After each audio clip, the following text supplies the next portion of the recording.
Hello, my name is Nick Pearson with Cobb Ventures. I want to talk to you today about two-person crevasse rescue. There is a reference of this in the mountain guide manual on page 222. If I'm on a glacier, I'm going to be carrying this equipment.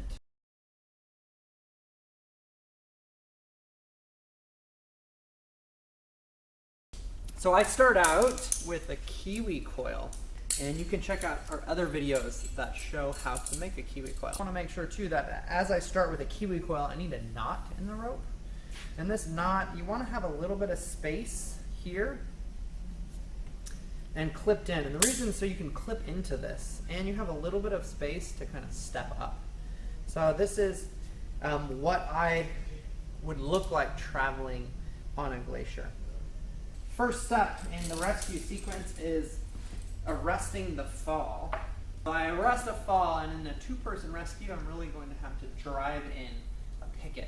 Probably a Yates picket that I can drive in vertically will be the easiest while I'm holding that fall. There are knots in the rope that you can see here as a two-person rescue, which we would highly recommend, and that will help catch on the lip and might help you be able to stand up while you put in this picket. So once the picket is in, my first step is literally to clip the anchor. And once I'm in the anchor, then I can come out of it. And because this system is closed in the kiwi coil, great, I can come right out of this. If you didn't have a knot, it would be very difficult to escape out of here. If you are coiled your ropes in your pack, then you're going to somehow have to enter this system. Okay, I can put a prusik on the line. And after I put the prusik on the line, now I kind of have a safety as I'm moving up and down the system. At this point, I might be able to open up my coils, give myself a little bit more space to work with. Now that I can stand up, I can move up and down this line, maybe drop a few coils so you can move, and close them back off. I can start building my second anchor. And that would probably be an ice axe or a second picket if you had one. You tie that off, and probably the easiest solution here is a trucker's hitch. So you can make a trucker's hitch that connects to this carabiner just with a loop and a wrap. Okay. And let's see. As I pull this whole system tight, you can see that I just want to make sure that I'm seeing some movement in both anchors before I tie it off. And you can tie this off with a half hitch and then pass the bight through to close the system. Now I'm on my way down to formulate a plan. Now as I'm moving down, I'm being very careful about getting close to the lip. And once I get close to the lip, I might want to use a pack that I'm carrying to pad that lip. And then you have to make a plan on whether or not you're going to go in there. If you are, we'll introduce a belay device into the system and the equipment list, which you may or may not have. You could also go down with a moocher hitch and convert it to a cloth. But if you are going to be reascending, one easy way is to create a tether.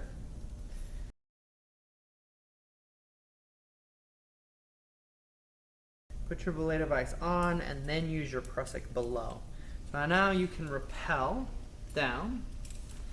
And as you rappel down, you can also drop coils. So you may be able to drop some coils down until you get to the injured party, or maybe they're not injured at all. From that point, you can take one of their carabiners, you could take some of their equipment and clip into them as you reascend. So as you reascend, the easiest solution here is you're already on your belay device. You can put a prusik on the line above your device, step up onto it, and right away you can clip back into it. where the device is now in auto blocking mode. It might be useful to back this system up quickly. Okay, you can do that. Before you start ascending, or before would probably be better, before you flip it. And now you are ascending the rope and you've dropped a loop.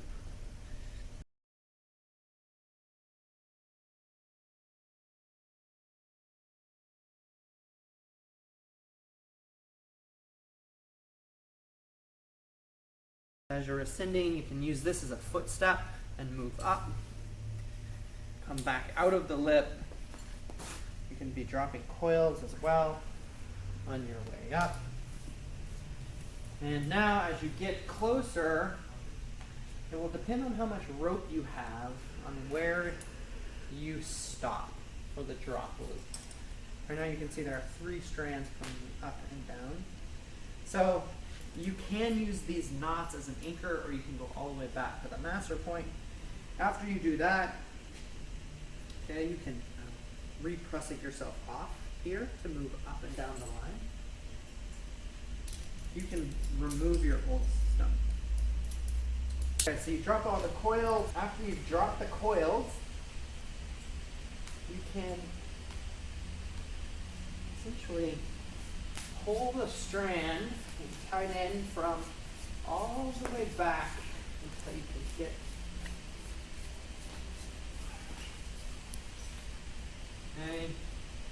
to your anchor point.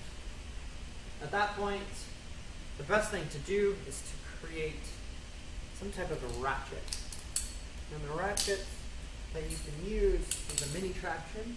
But if you don't have a mini traction, you can use 2 D-shaped carabiners. You're going to use a guard hitch clip 1, a 2 reclip 1. And now you have a ratchet. So you can see now that the strand is coming down and back up, and you're pulling with a 2-to-1. At this point, okay, your best bet is to put a 3 stacked onto that. So you can either come into this backside system here.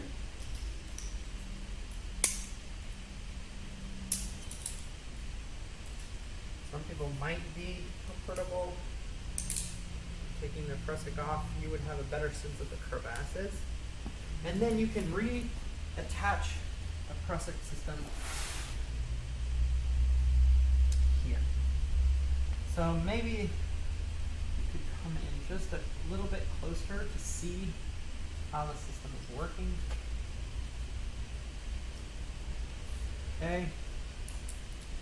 And if you are going to use a pulley, maybe using the pulley here, where the most amount of rope is moving through. So now I'm pulling with 1 unit of force here. So it's opposite on this side. This is 2 units. This is 1 unit. So this is 3 units. 1, 2, plus 1 is 3. 3 on the other side. So this is a 6-to-1 drop loop system. And now you are using a Garda as a ratchet as you pull. There is some friction generated here, so you're going to have to manage it a little bit.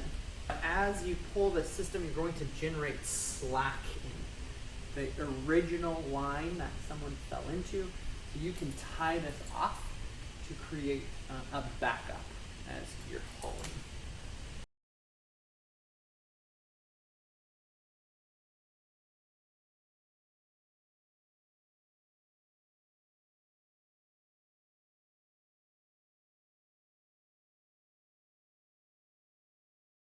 Two-to-one crevasse rescue system. You can find a step-by-step process in the Mountain Guide Manual, page 222. And thanks for listening. Hopefully you can find some more stuff with us at Cop Adventures.